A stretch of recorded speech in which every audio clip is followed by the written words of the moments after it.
Paz e bem, sejam todos bem-vindos. Vamos dando continuidade ao nosso breve curso A Eucaristia, a partir das Sagradas Escrituras, o culto da nova aliança. Neste vídeo, temos como tema Jesus como um novo Moisés, um novo Êxodo, uma nova aliança.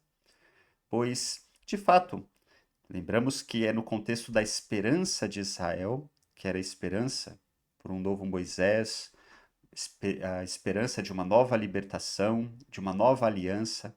Então, é nesse contexto que vamos poder compreender melhor o sentido de algumas palavras e ações de Jesus, e, sobretudo, aquelas ligadas à última ceia, como nós veremos. Né? É dentro desse contexto que vai ter sentido aquilo que Jesus vai realizar, porque Jesus se apresenta como aquele que cumpre as esperanças de Israel.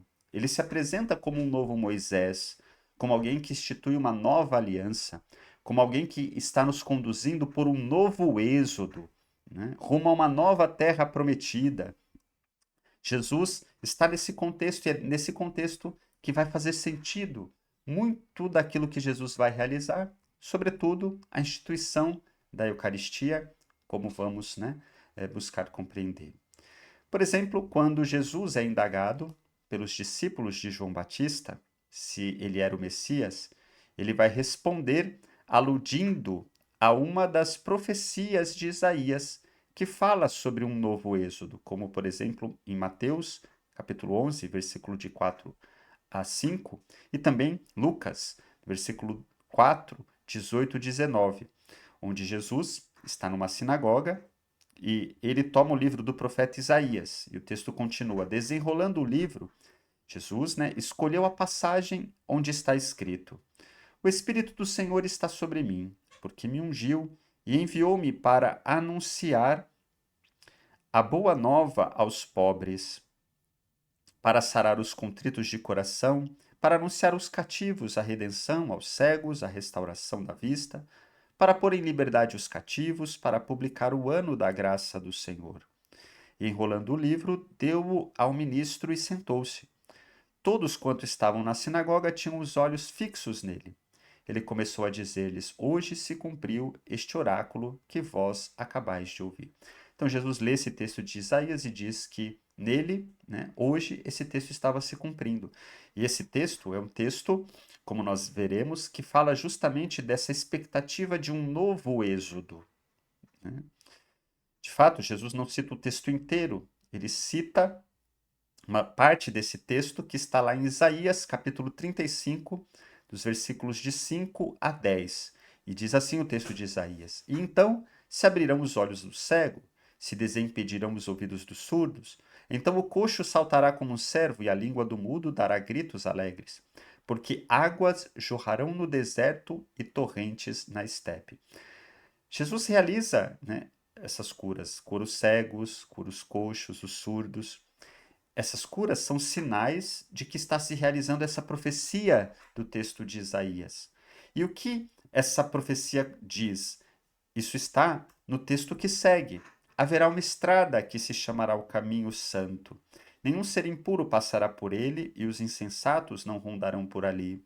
Nele não se encontrará leão, nenhum animal feroz transitará por ele, mas por ali caminharão os remidos.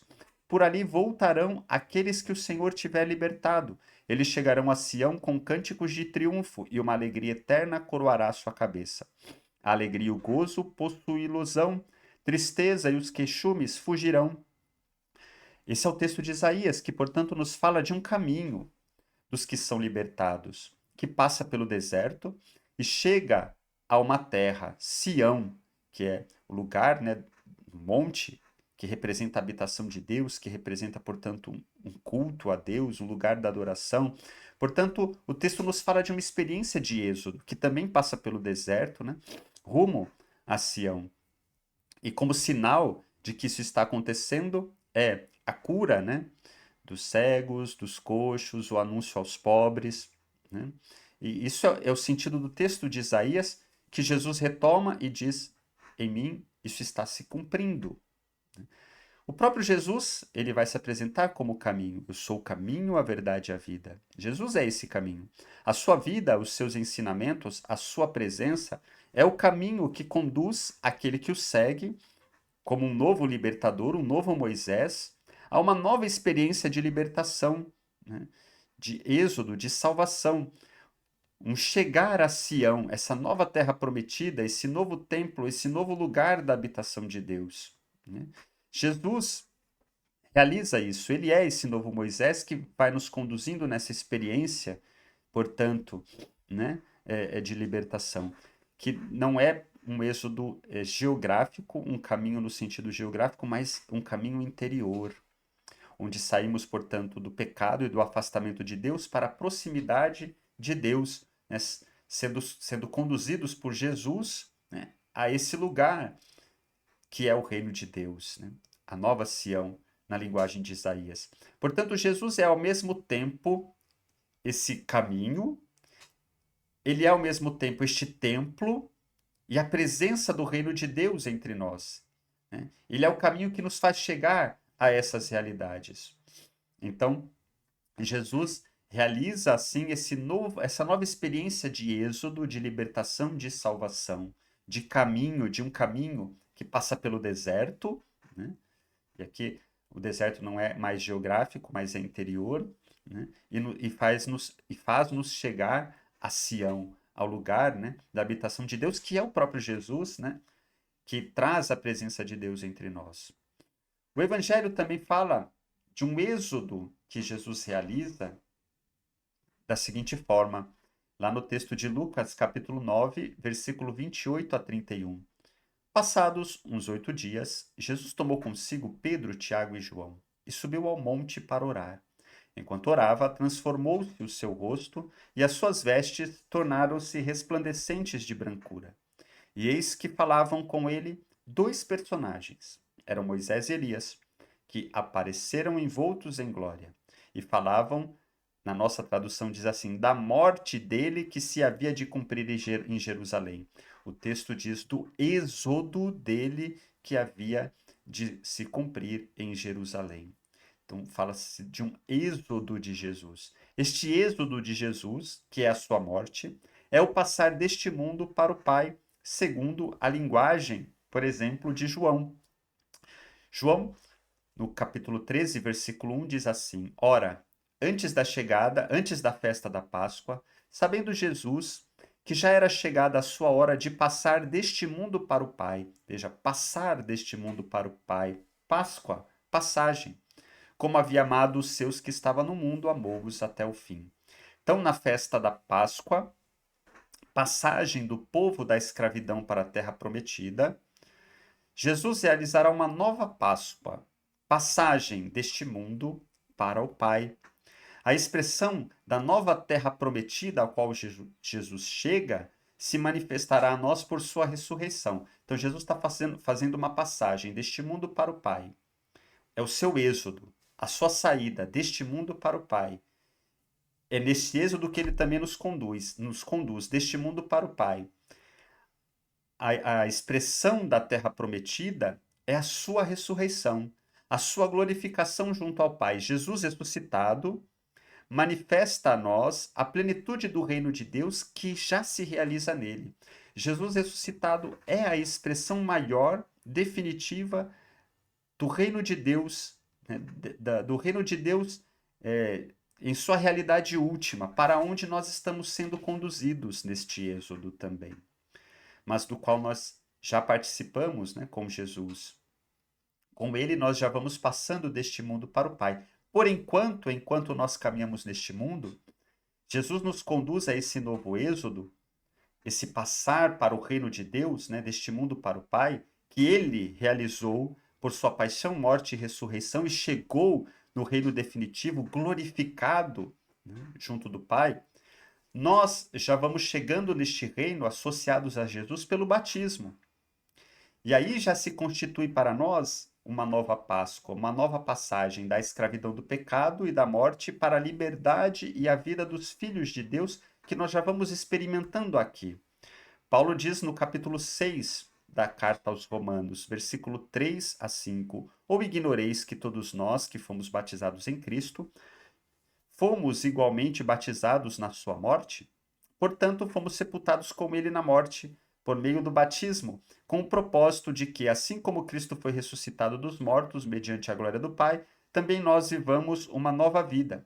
Se, desse modo, fomos unidos a ele na semelhança da sua morte, com toda certeza o seremos também na semelhança da sua ressurreição. Ou seja, no batismo nós somos batizados na morte de Cristo, para ressuscitar com ele para uma vida nova. E assim nós já vamos fazendo também nós a experiência deste êxodo da escravidão do pecado para a liberdade dos filhos e filhas de Deus. É muito interessante que em outro lugar a Escritura fala para nós do batismo, usando a imagem do povo que passou pelo Mar Vermelho. Assim como passaram pelo mar, também nós somos batizados. E o batismo é como esse passar pelo mar, passar para uma nova realidade. E é então interessante ver como aqui se associa a imagem desse êxodo, né? O povo que saía da escravidão do Egito para a liberdade. Pelo batismo, nós saímos da escravidão do pecado para a liberdade dos filhos de Deus. Vamos já, como Jesus, associados a Jesus, experimentando esse êxodo, experimentando já o reino de Deus, ao qual um dia chegaremos de modo definitivo, como Jesus, né? Ressuscitado, glorificado, nós também o seremos. Jesus é, portanto, esse novo Moisés que vai nos conduzindo neste novo êxodo. Lembramos que havia, segundo Deuteronômio 18, 15, 18, a profecia de um novo profeta tal como Moisés. Já lá, Moisés falava de que iria aparecer um profeta como ele, que, portanto, também conduziria o povo a uma experiência de libertação. Jesus é apresentado como este novo Moisés, como um libertador. Ele inicia sua atividade indo ao deserto, tal como Moisés também foi ao deserto. E assim como Moisés jejuou por 40 dias e 40 noites no deserto, Jesus também vai jejuar por 40 dias. Moisés, por exemplo, sobe ao monte e traz as tábuas da lei. Jesus sobe o monte e anuncia as bem-aventuranças. Moisés faz cair o maná. Jesus é aquele que, no entanto, nos dá o verdadeiro pão do céu. E o próprio Jesus aqui vai se comparar a Moisés, né? Mas agora com uma realidade infinitamente maior, nos dando o pão do céu. Tal como Moisés conduz o povo num caminho a uma terra prometida, Jesus também nos conduz a um caminho para uma nova terra prometida que é o reino de Deus. E o próprio Jesus é o caminho, né? Portanto, Jesus é este novo Moisés nos conduzindo a uma nova experiência de êxodo, de libertação. Também Jesus vai instituir uma nova aliança. Conforme vimos, havia a experiência, a esperança de Israel, a expectativa de uma nova aliança. A palavra aliança foi traduzida em latim por testamentum, que para nós dá testamento, um novo testamento. Portanto, o novo testamento é a nova aliança. Para nós, o Novo Testamento ficou entendido como os 27 livros da Bíblia que se seguem ao Antigo Testamento, né? Mas é interessante a gente pensar que antes de ser um texto escrito, o Novo Testamento é a aliança que Jesus nos deixou. Então, o Novo Testamento é a nova aliança instituída por Jesus. Isso aparece na última ceia. Este cálice é a nova aliança, é o Novo Testamento, em latim, no meu sangue. Então, antes de ser um texto escrito, o Novo Testamento é a aliança que Jesus estabelece conosco, onde? Na última ceia. E em cada ceia que celebramos, nós renovamos esta nova e eterna aliança no sangue de Jesus. O fazer isto em memória de mim é um mandato que Jesus nos deixa para celebrar e renovar esta nova aliança, para que todos possamos estar em comunhão com Deus por essa aliança, renovada no culto que Jesus instituiu. E é dentro do culto, e em vista do culto, que vai surgir o Novo Testamento enquanto livro da Bíblia, né? Então, antes de ser um texto escrito, o Novo Testamento é a aliança de Deus conosco, celebrada e renovada no culto que Jesus nos deixou. E é nesse culto que, portanto, onde Jesus torna presente o seu sangue derramado, que institui essa aliança, né? O seu corpo e sangue entregue como sinal do amor, em comunhão com esse mistério, e aí a comunhão eucarística, é nessa comunhão eucarística que nós renovamos e somos associados a essa aliança com Deus, né? E como disse, é dentro deste culto que vai surgindo o Novo Testamento enquanto livro escrito da Bíblia, porque os escritos bíblicos surgiram justamente para serem lidos, meditados e celebrados no culto. No século II, São Justino chama os textos, né, do Evangelho como memória dos apóstolos, que eram recordadas no culto. E então essa memória que se fazia dos apóstolos vai sendo escrita para ser guardada e para ser lida e meditada no culto. A nova aliança estabelece uma nova comunhão com Deus por meio de Jesus, sobretudo por meio da sua paixão, morte e ressurreição, expressão do amor de Deus por nós, no sacrifício de Jesus, na sua entrega, e expressão da vitória sobre o pecado e a morte. E dessa forma, o reino de Deus, que é vida, que é a vida que ele nos trouxe e a salvação que ele nos trouxe. Essa é a nova aliança que ele institui e estabelece entre nós, para nós. E é essa aliança, essa nova aliança, esse novo testamento, que mais do que um texto escrito, é a aliança de Deus conosco, a comunhão de Deus conosco, é essa comunhão que nós atualizamos e celebramos. É essa aliança que nós atualizamos e celebramos e renovamos em cada Eucaristia. Jesus, portanto, é aquele que de fato se apresenta como um novo Moisés, realizando um novo êxodo e nos deixando uma nova aliança. E assim como a aliança do Antigo Testamento foi selada com sangue, né, e o sacrifício do Cordeiro, a nova aliança é selada com sangue e o sacrifício de Jesus na cruz. E esse sacrifício de Jesus na cruz, ele é, na última ceia, ele é tornado presente ali na última ceia, antecipado na última ceia, porque na última ceia Jesus diz: isto é o meu corpo entregue, é o meu sangue derramado. No entanto, o corpo entregue e o sangue derramado ocorreram um dia depois na cruz. Jesus antecipa o mistério da sua entrega, meu corpo entregue, o meu sangue derramado, e nesse mistério da sua entrega, no seu sangue derramado, o sangue que é a expressão de dar a vida, né? Jesus dá a vida, o sangue derramado, no seu sangue ele sela essa nova aliança, né? E no partir do pão, na comunhão do pão, nós entramos em comunhão com o próprio Jesus, em comunhão com Deus, selando assim de fato essa nova aliança, aliança que é esse mistério de comunhão de Deus conosco, essa aliança renovada em Jesus, né? E nova e eterna aliança que nós celebramos a cada Eucaristia. Portanto, Jesus, de fato, é aquele que para nós realiza esse mistério, e dessa forma cumpre a esperança de Israel de uma nova aliança, não mais firmada tão somente nas tábuas da lei, que foi um passo dado importante. Jesus não abole a lei permanece, né? Os mandamentos, mas uma aliança que chega ao seu pleno cumprimento na entrega de Jesus por nós, como uma grande expressão do amor de Deus por nós. E nesse amor se celebra, se sela essa aliança que nós celebramos e renovamos a cada Eucaristia. Curta, compartilhe e continue acompanhando o nosso curso A Eucaristia a partir das Sagradas Escrituras. No próximo vídeo iremos continuar mostrando como Jesus é esse novo Moisés que realiza um novo êxodo, uma nova aliança, e vai também nos trazer a dimensão de um novo templo, nos conduzindo rumo a uma nova terra prometida, né, e um novo culto que se estabelece e vai se estabelecendo e se estabelecerá a partir da Eucaristia. Paz e bem.